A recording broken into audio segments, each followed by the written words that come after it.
bahwa bulian ini bukan untuk dikasihani, tapi justru aku ingin menunjukkan bahwa kualitasnya anak-anak itu loh, bisa loh bikin kualitas sebagus ini. Aku justru ingin membuktikan bahwa bukan anak-anak yang tak unggulkan bahwa untuk bisa menjual bulian, tapi aku jual bulian secara kualitas dulu, ya kan? Baru tak tunjukin ini loh. Behind the scene. Iya.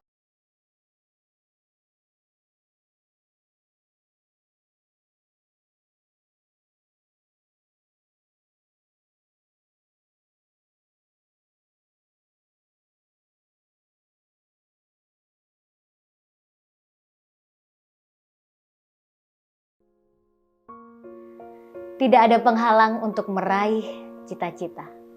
Tak satu pun yang bisa menghalangi mimpi perempuan. Melalui perspektif perempuan, kita melihat pintu kebebasan.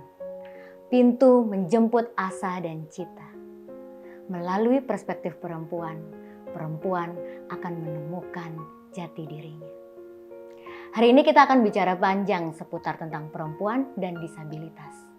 Bagaimana perempuan bisa mengambil peran yang unggul, bagaimana perempuan bisa memberdayakan seorang disabilitas. Kita lihat berikut profil narasumber kita.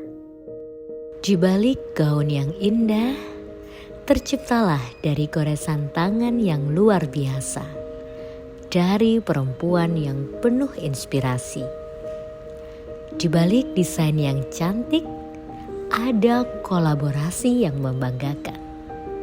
Inilah kisah di balik karya Wulian by Ayu Wulian. Tara, kita sudah kedatangan tamu yang sangat spesial yang tentunya Hening akan bicara banyak dengan beliau yang sangat expert selain di dalam berbusana juga dalam kehidupan. Ini salah satu panutan saya juga loh. Langsung aja, apa kabar Mbak Wulian? Baik, Hening. Alhamdulillah, sehat Mbak? Sehat, bagaimana kabarmu? Alhamdulillah Mbak, baik buruk penuh lika-liku. Mbak, hari ini kegiatannya apa aja nih? Hari ini kita agak full, ada janjian sama klien, juga ada sesi pemotretan untuk rayanya seriesnya Wulian. Gimana? Padat ya Mbak ya? Ya, alhamdulillah padat merayap lah. Kemarin sempat pergi liburan juga Mbak? Iya. Healing? Healing. Sambil cari inspirasi? Iya, betul. Kalau liburan gitu sering nemu inspirasi nggak Mbak? Oh mau bikin baju karena dari Kapadokia nih. Oh mau bikin baju ala-ala balon gitu. Ya yang jelas pikiran jadi fresh, jadi kita masih bisa memanfaatkan waktu me time itu untuk mendapatkan ide-ide baru. Keren. Mbak, ini kan salah satu program kita ini kan ngebahas tentang bagaimana perempuan bisa berdaya, perempuan bisa berguna, even dia sebagai ibu rumah tangga pun juga harus bisa berkarir, bisa berkarya. Kalau dari Mbak Wulian ini sebenarnya motivasinya apa sih Mbak bisa bikin galeri besar dan menggaungkan busana-busananya itu sampai ke presiden nomor 1 ya Mbak ya? Iya. Sempat juga ya Mbak ya? Alhamdulillah. Keren. Jadi sebenarnya itu awal kenapa kita terjun di dalam dunia ini itu sebenarnya karena cinta kan Hening. Jadinya karena kita senang menjadi desainer, membuat baju yang bagus, membuat baju yang cantik, melihat klien senang, itulah awalnya. Karena kalau sesuatu yang kita lakukan dengan hati itu kan pasti kita bisa melakukan yang terbaik pada saat itu. Nah, dengan berjalannya waktu, Wulian ini tumbuh dan pada awal itu ceritanya itu ketika keinginan untuk menjadi yang terbaik itu muncul, ingin melakukan banyak hal itu muncul. Proses itu halangannya, rintangannya pada saat itu atau tantangannya saat itu kekurangan tenaga kerja nih. Nah jadinya akhirnya berdirinya awalnya ya karena senang, karena cinta, karena aku senang dan karena memang itulah cita-citaku gitu. Ada yang memotivasi nggak Mbak untuk kamu bisa loh bikin ini gitu? Enggak sih, sebenarnya motivasi itu lebih ke diriku sendiri bahwa memang aku ingin melakukan sesuatu yang menurut aku bisa gitu, istilahnya kayak gitu. Jadinya semua yang aku lakukan kayak progres pada diriku sendiri, challenge untuk diriku sendiri bahwa aku bisa melakukan yang terbaik loh, aku bisa melakukan lebih loh, aku bisa melakukan ini loh gitu. Itu aja sih sebenarnya. Jadi benar-benar bermula dari hati ya Mbak ya, dari keinginan secara personal ya. Jadi kalau masalah keluarga atau rumah tangga dari awal pernikahan itu alhamdulillah suamiku itu sudah secara ekonomi itu lancar gitu. Jadi lebih ke eksistensi untuk bisa merasa berguna gitu sih. Ternyata perempuan itu juga butuh eksistensi ya Mbak ya? Iya. Di luar pekerjaan dia sebagai ibu. Iya betul. Tapi cuman memang dulu fokusnya suami saya bagaimana kamu kerja nggak di luar rumah. Jadinya kamu boleh berkarya, boleh bercita-cita ya. Tapi kalau usahakan itu kamu lakukan di rumah sembari kamu bisa bagaimana melihat anakmu, bagaimana bisa mengikuti perkembangan anakmu gitu sih. Awalnya sih seperti itu. Jadi berkembanglah sampai sekarang ini ya Iya. Mbak ya. Kalau dunia bisnis fashion ini siapa Mbak yang mendukung kan? Kalau oh ya bisa dikerjain di rumah, terus muncul ide aku mau jadi fashion designer. Apa sebelumnya sudah menggeluti pendidikan fashion atau gimana Mbak? Iya, memang S1 saya memang pertanian. Oh. Tapi setelah itu kan kita sekolah lagi di Susan Budiharjo untuk fashion designernya. Jadi memang dari awal setelah lulus S1 terus aku memutuskan untuk banting setir memilih bidang fashion itu memang ya inilah dunia saya gitu. Yang ada dalam saat itu pikiranku adalah aku mau serius di dunia ini tapi dengan senang hati gitu. Bukan menjadi beban. Artinya apapun yang aku lakukan itu harus tak lakukan dengan senang hati gitu. Nah, ini menarik nih, dari sarjana pertanian terus akhirnya beralih konsentrasi di dunia fashion designer. Waktu itu siapa yang milihin sekolah pertanian, Mbak? Aku sendiri sih. Oh, sendiri? Iya, jadi gini, orang tuaku itu bukan orang tua yang terlalu paham dengan pendidikan. Jadi yang penting dulu orang tuaku gini, yang penting negeri gitu. Pokoknya kalau kamu mau membantu mama berarti kamu sekolahnya yang negeri gitu. Karena murah. Biayanya kan murah kan. Sama berarti. Nah gitu, jadi kita tuh mikirnya pokoknya keterima negeri kan gitu. Nah setelah lulus dari pertanian dengan 3,5 tahun nih, jadi aku lumayan cepat kuliahnya itu. Nah setelah itu aku coba magang di dinas pertanian.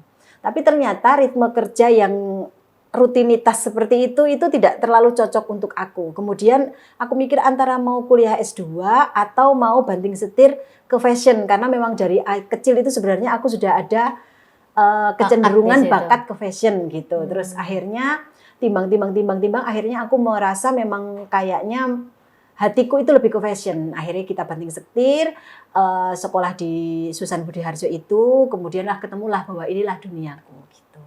Ditempuh berapa tahun, Mbak? Dulu itu masih ada 2 tahap ya, tahap dasar sama tahap terampil gitu. Kurang lebih 2 tahun lah. 2 tahun. Jadi mulai berkarir di dalam dunia fashion ini sejak tahun berapa, Mbak? 2010 setelah kita menikah, hijrah ke Sidoarjo, kira-kira anak saya sudah 2 tahun, 3 tahun gitu, bolehlah sama suami untuk menekuni dengan serius dunia ini. Mbak, pada waktu itu kan memulai bisnis ini kan nggak langsung barbar gede kayak gini kan, Mbak. Betul. Mulai dari yang kecil, yang susah. Kendala apa aja, Mbak, yang ditemui selain tadi minimnya pegawai, terus akhirnya bisa jadi gede, ini kendala apa aja yang paling kerasa sampai sekarang, Mbak? Setiap perjalanan itu memang itulah yang mendewasakan ya, Ning. Jadi mulai dari aku jahit sendiri, potong sendiri, desain sendiri. Jadi aku dulu itu awal-awal itu jualan itu gambar nih. Oh. Jadi aku desain gambar. Cuman gambar yang dijual ya? Jadi jualan gambar, karena kan nggak ada modal. Jadi jualan gambar. Terus sebelah gambarku itu nanti tak kasih kayak rincian estimasi harganya gitu. Oh. Itulah yang aku jual. Gitu. Ini kira-kira kalau bajunya nanti seperti ini harganya segini. Itu gitu. dijualnya ke penjahit apa langsung ke klien? Ke klien. Oh. Gitu. Jadinya mamaku dulu tuh waktu di Pacitan itu kan aku asli Pacitan ya. Jadi aku waktu di Pacitan itu kan dia tuh punya salon. Jadi pelanggannya mama itu tak tunjukin kayak gini.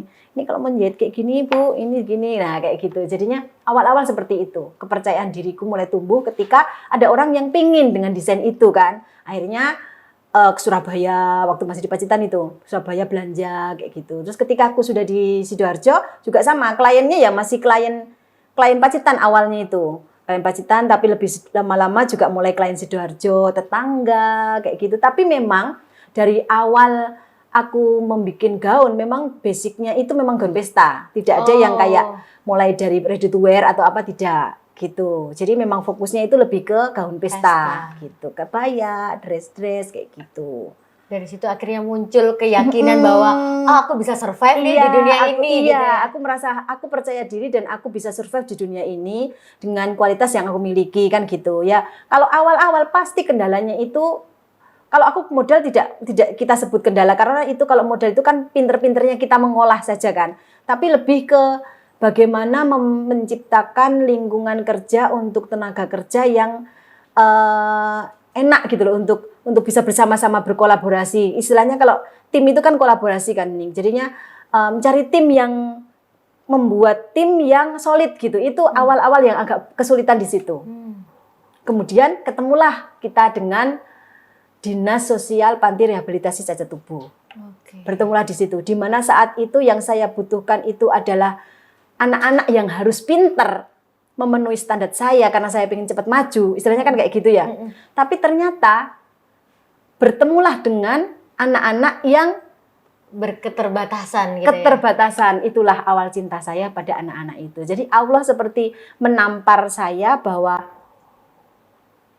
nggak usah sok hebat, nggak usah kesusu-susu, nggak usah itu, lihatlah anak-anak itu gitu. Jadi ketika awal itu ceritanya gini, kesulitan tenaga kerja kan, kesulitan tenaga kerja, terus aku ada tukang jahit cowok langgananku gitu, aku dikasih tahu, Mbak kalau misalnya cari karyawan mungkin bisa di sini loh. Pikir saya anak-anak cacat tubuh, anak-anak disabilitas itu ya biasa gitu ya. Kan aku tidak pernah berhidup berdampingan dengan mereka kan. Betul. Nah, ketika ke sana dari dinas sosial itu telepon, Bu Wulan kalau mau ngambil anak-anak ini, monggo silahkan ke sini. Gitu. Aku naik sepeda motor. Itu gambarannya belum kita belum ada gambaran ya. Kita belum ada gambaran. Ke sana naik sepeda motor panas-panas sampai sana melihat anak-anak itu belajar mola, belajar jahit. Oh, tapi mereka juga diajarkan Diajarkan. Oh. Terus kemudian melihat mereka sampai naik di atas meja dengan kaki nggak punya kaki, belosor gini, beber kain, hilang semua tadi keinginanku yang sombong, yang mau merekrut cuma gara-gara uang gitu loh maksudnya, iya kan?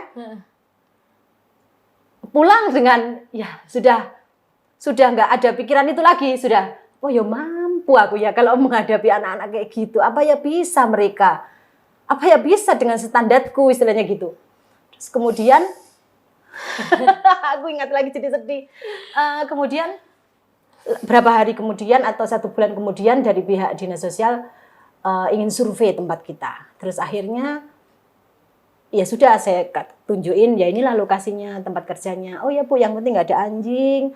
Kamar mandinya dekat, kan memang ada syarat-syarat khusus kayak gitu itu untuk bisa menerima anak-anak seperti itu. Ya walaupun kenyataannya banyak juga yang kadang nggak peduli masalah kayak gitu ya. Jadi mereka harus naik tangga kayak gitu. Itu banyak anak yang mereka kerja di tempat seperti itu. Jadi kamar mandi sama kamarnya harus dekat, syaratnya itu tidak boleh ada tangga. Karena kan kalau anak cacat tubuh itu kan riskan untuk jatuh, kepleset kan kayak gitu. Jadi akhirnya mereka survei, oh ya Bu Wulan ini memenuhi syarat, nanti bulan depan kita ajak ke sana kan gitu. Kita ajak anak magang ke sana. Dites dulu. Jadi magang di sana pertama kali diajak itu anak 4 Dening. Anak 4, satunya itu polio, satunya itu jalannya pakai dengkul, satunya itu kreatin yang sekarang masih ada Mbak Lingga itu. Itu terus satunya itu ya agak pendek tapi ya agak kreatin tapi jalannya juga agak pincang. Kalau nggak salah tangannya satu apa aku lupa. Yang pertama dulu. Mbak, itu apa sih yang memberanikan Mbak akhirnya, Bu, jadi deh saya rekrut? Iya, ya akhirnya gini. Akhirnya saya percaya bahwa mungkin ini jalannya Allah gitu. Bahwa ketika sebenarnya pertama-tama waktu dia magang itu aku cuma lillahi ta'ala ya Ning. Kan cuma belajari, istilahnya hatiku tuh masih belum 100% gitu. Ya sudah aku mau belajarin anak-anak ini gitu kan. 2 bulan kalau nggak salah awal itu magang itu. Setelah itu 2 bulan bersama dengan mereka, aku tuh belum berani untuk melihat tubuhnya mereka. Jadi yang tak lihat tuh selalu mata. Mbak ini gini ya, Mbak ini gini ya gitu. Jadi aku tuh ngasih taunya itu lihatnya mata. Karena aku nggak tega lihat bentuk fisiknya mereka, kan nggak tega.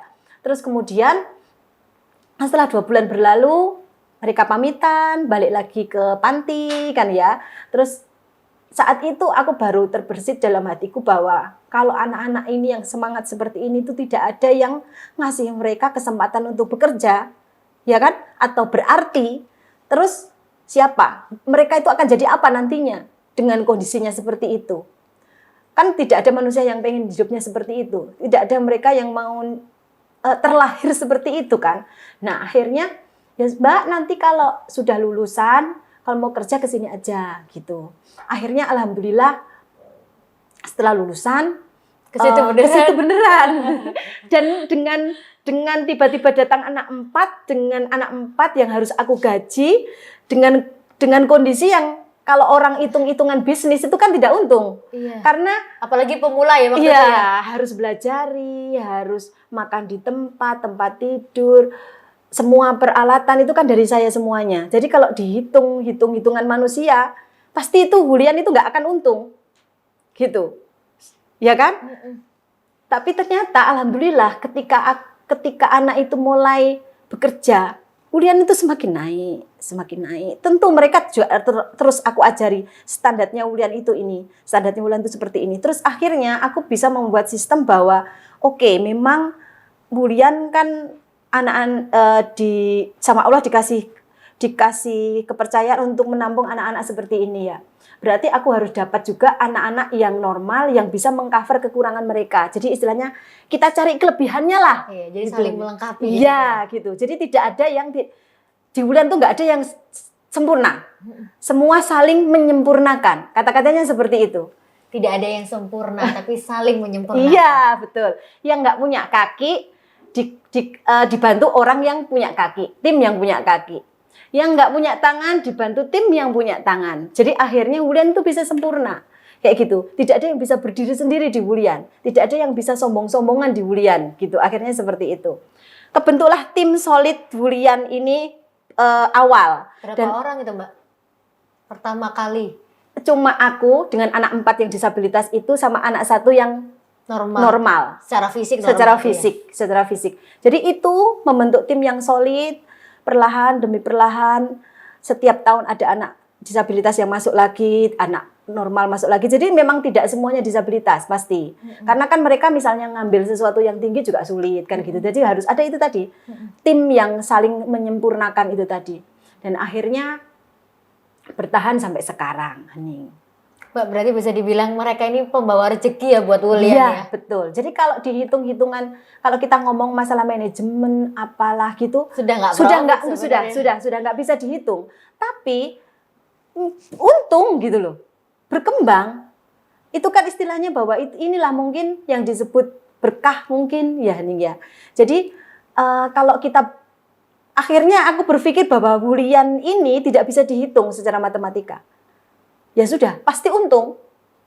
Kalau dipikir untuk rinso, untuk sabun, untuk sampo, untuk makan, untuk tempat tinggal, untuk semuanya kan kosnya kan besar kan. Tapi ya alhamdulillah, bahkan kemarin waktu pandemi itu tidak ada satupun yang tak keluarkan, tidak ada satupun yang dirumahkan. Ya kita bahu-membahu semua tim itu, ayo gimana caranya biar kita dapat uang sama-sama. Bekerja keras sama-sama, bersama-sama gitu. Dan bisa nyatanya. Dan bisa melewati fase krisis itu ya? Iya. Sekarang ada berapa Mbak di Galeri Hulian? Kalau yang disabilitas? Iya, total? Total 8 atau 9 gitu. Dari 4 orang bisa jadi 8 ya keluar masuk sebenarnya. Ada rata-rata mereka itu nikah, pulang kampung. Ada kalau yang nikah tetap kerja juga ada. Kayak gitu sih. Mbak, tapi kalau memperkerjakan teman-teman disabilitas itu kan mungkin secara emosional kadang berbeda ya sama orang-orang pada umumnya. Itu ada treatment khusus nggak sih Mbak untuk mengatasi mereka? Iya, bener nih. Jadi mereka kan juga manusia biasa. Betul. Tidak semuanya itu gampang dikasih tahu. Iya. Tidak semuanya itu bisa disabari, kan kayak gitu ya. Jadi suka dukanya itu memang gitu nih. Intinya itu berat. Kalau kita ngomong berat. Karena kalau kita ngomong agama ya, kayak batas antara katanya kalau kita baik itu jadi masuk surga, kalau kita jahat jadi masuk neraka, itu kayak cuma selembar Kain tipis gitu ya. bukan kain, mungkin kaca mungkin ya, atau plastik tipis Iya. gitu ya. Ke jahat sedikit gitu mungkin aku sudah masuk neraka paling Iya. duluan kan gitu kan. Yang tak masuk, akhirnya aku cuma mau merasa gini aja, tak pasrahkan kepada Allah bahwa ini adalah tanggung jawabku, amanah dari Allah, ini tantanganku ya yang harus tak hadapi. Satu-satunya jalan adalah sabar. Cuma itu aja. Jadinya dulu sampai sekarang pun peningkatannya Wulian itu adalah butuh kesabaran. Kesabarannya gini, di sisi lain tuh aku perfeksionis kan, pengen cepet, ayo cepet. Di sisi lain Allah itu ngasih tim yang nggak bisa cepet. Jadi sebenarnya itu kontra banget ya, Iya. Mbak ya. Jadi akhirnya aku juga harus sabar, anak-anak harus belajar gitu. Sampai suatu saat ketika aku pingin banget cepet, aku ngobrol sama mereka, ya mungkin ini Mbak, mungkin aku itu memang disuruh sabar sama Allah. Jadi antara ekspektasi orang terhadap Wulian itu bagus apa gitu kan. Di sisi lain aku harus memanage hati, perasaan, kemampuan Teman-teman ya kan ini. untuk bisa agak cepat atau bisa untuk lebih produktif atau bisa dengan segala kemampuannya, dengan segala kekurangannya kan gitu. PR-nya itu kan Itu di berat situ. nggak sih, Mbak? Sangat berat kalau kita ngomong berat, tapi ya itulah blessing. Jadi nggak ada yang bisa dihitung-hitung, manusia itu sulit. Makanya itu. Satu-satunya jalan cuma kita membuat tim-tim lagi. Jadi misalnya kita kekurangan di sini, kita buat satu tim lagi untuk bisa cover kekurangan ini. Perlahan caranya seperti itu. Akhirnya bisa tertutupi dan jadi satu kesatuan Iya. yang baik.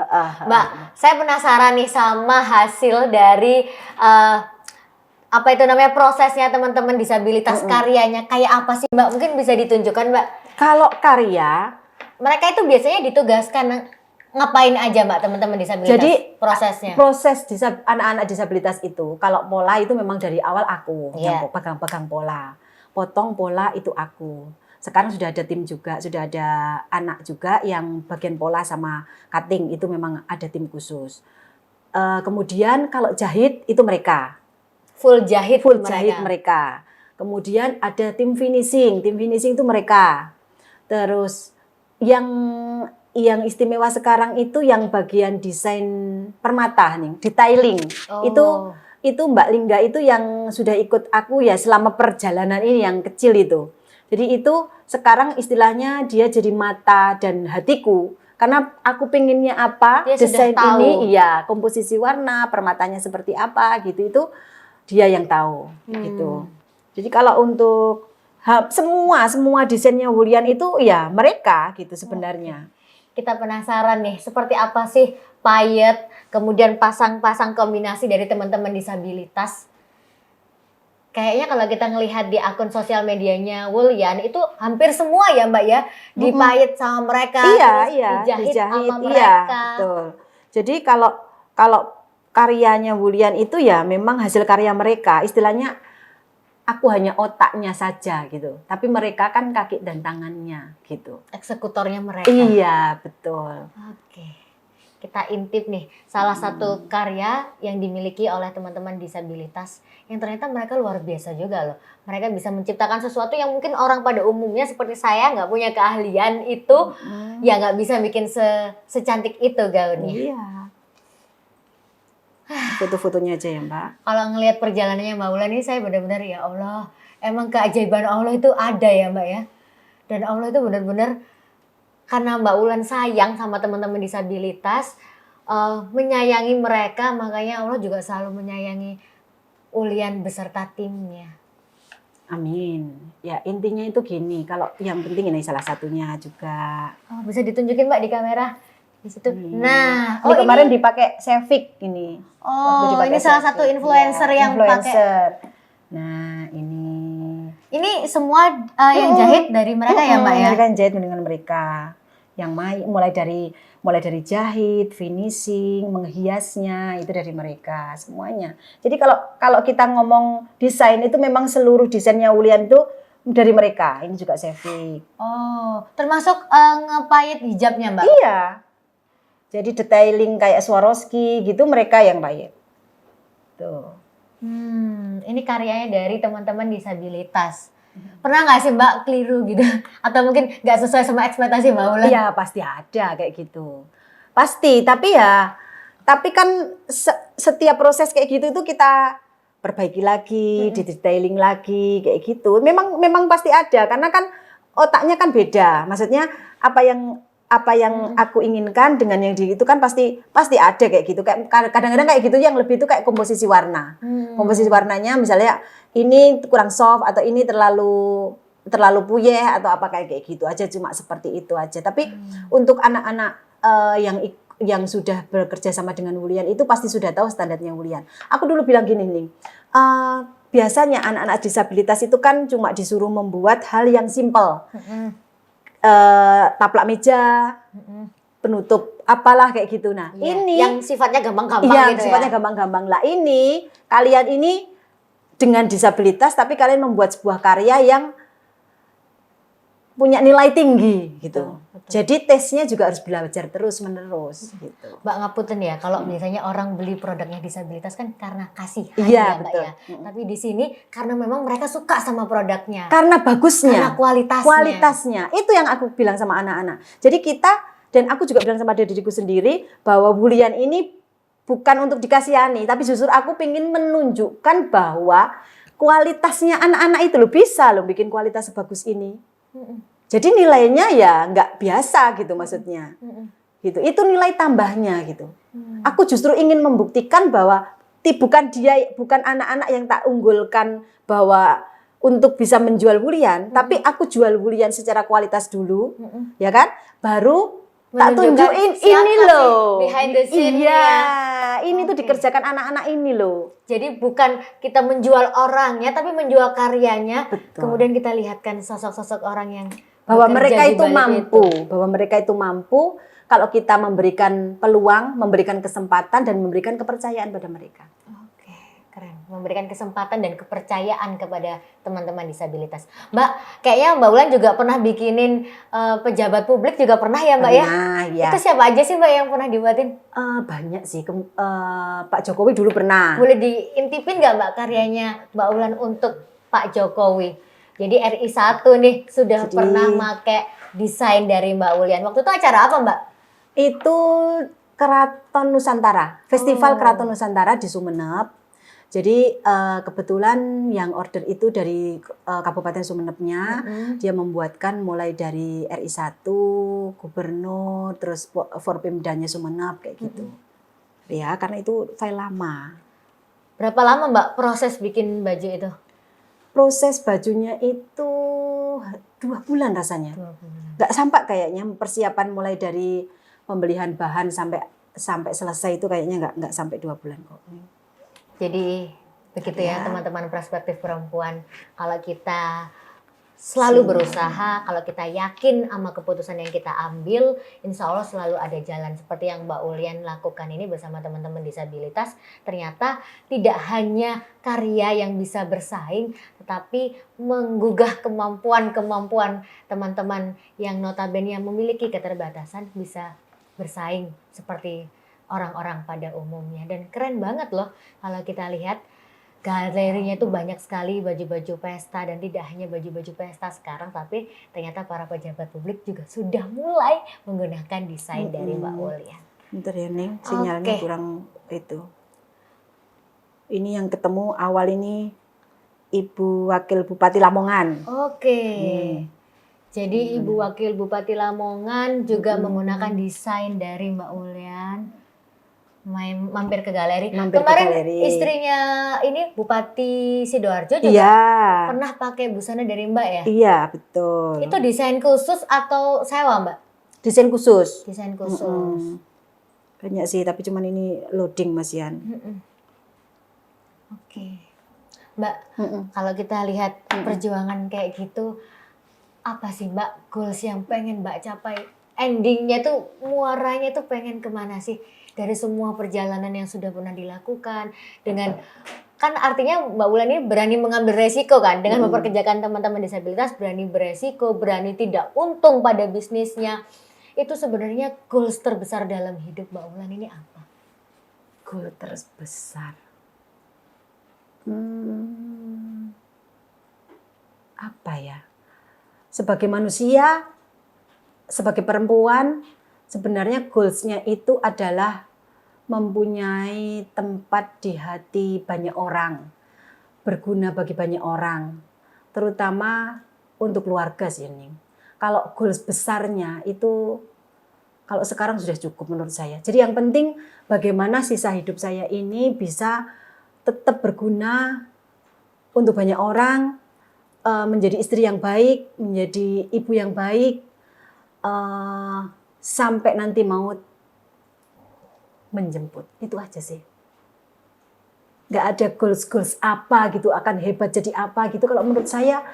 Karena kalau perempuan itu tetap harus ada titik optimalnya dalam berkarir kalau menurut saya. Jadi kayak sebuah kurva, perempuan itu bisa, kita tuh berdaya, bermanfaat bagi banyak orang bisa, tapi ada titik di mana titik optimal, bukan maksimal. Kalau cowok mungkin aku maksimal jadi pokoknya cita-citanya sampai jadi presiden misalnya kayak gitu. Tapi kalau wanita itu harus ada titik optimalnya yang itu kamu sendiri yang menciptakan nih.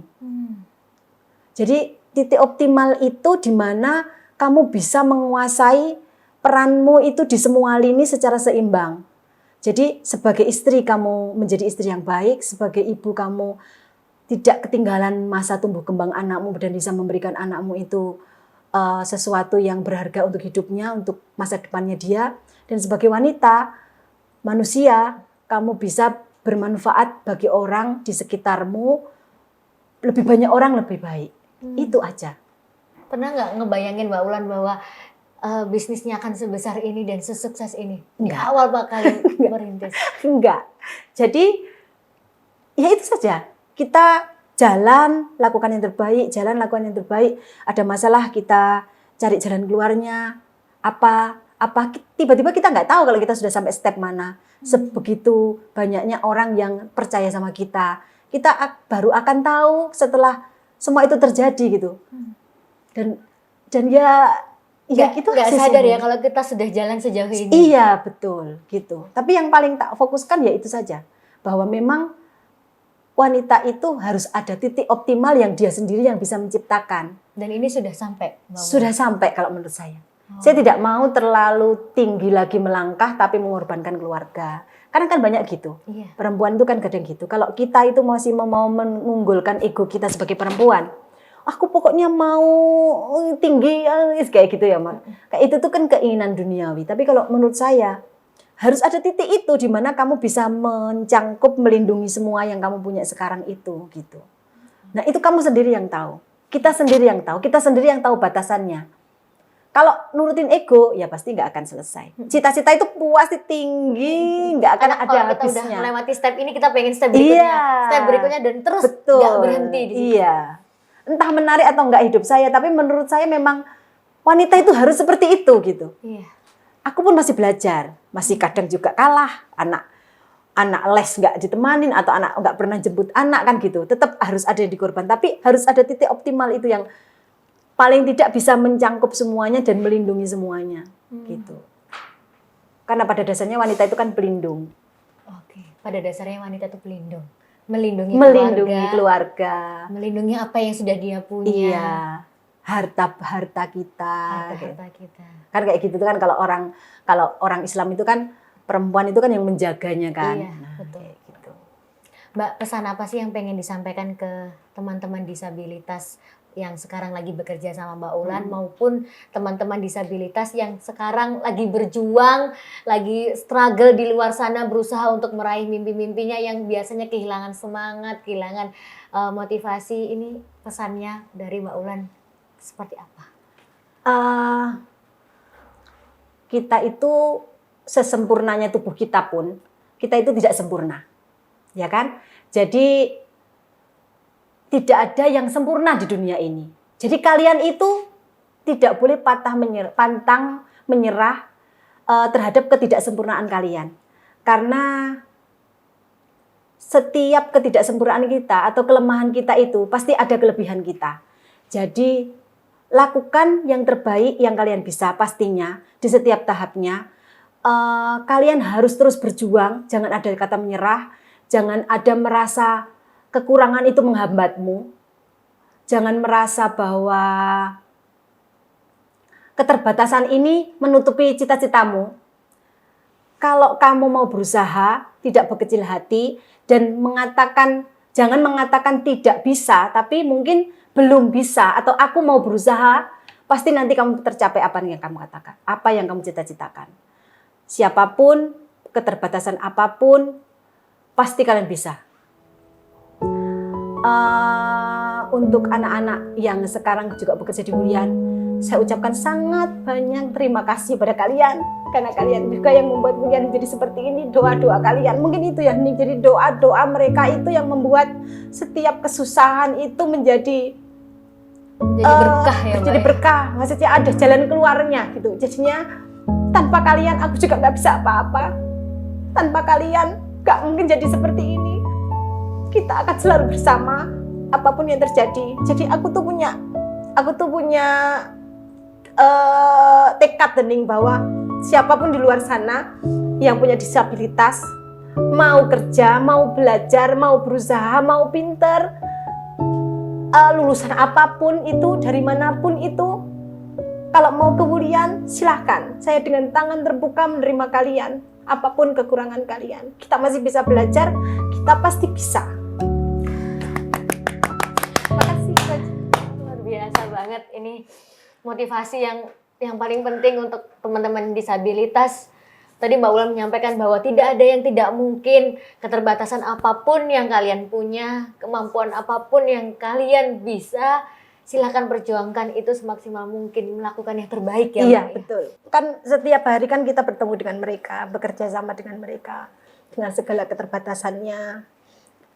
Semangatnya mereka yang tidak pernah menyerah, semangatnya mereka untuk melakukan yang terbaik, itu yang membuat kadang kalau sebagai wanita itu kita lemah, males, pengen menyerah, pengen patah gitu, itu membuat bangkit lagi bahwa anak-anak ini yang seperti ini aja semangat, masa kita nggak semangat gitu.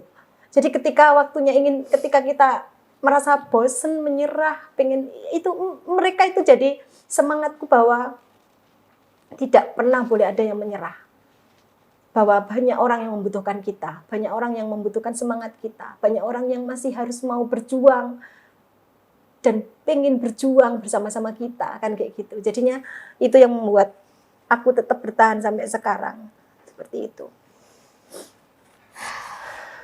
Ini salah satu motivator saya yang selalu bikin saya itu semakin semangat untuk menjalani hidup. Mbak, kasih pesan dong untuk teman-teman di luar sana, ini khusus untuk perempuan-perempuan di luar sana, bahwa ternyata perempuan bisa berdaya, perempuan bisa mengendalikan banyak hal, perempuan punya peran yang penting.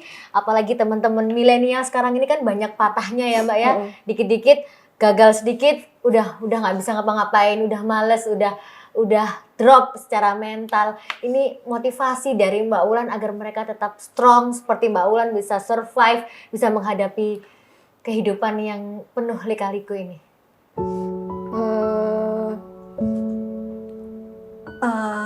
Menjadi kuat itu harus kalau menurut saya, karena dunia ini kan semakin keras, hidup ini semakin berat. Jadi menjadi kuat itu adalah sebuah keharusan.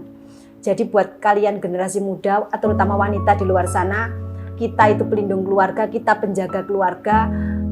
Biarkan suami kita bekerja keras untuk memenuhi kebutuhan kita, kita yang melindunginya, kita yang membantunya, menciptakan sesuatu yang lebih berguna untuk keluarga lebih baik, kan gitu, bisa bermanfaat untuk keluarga lebih baik.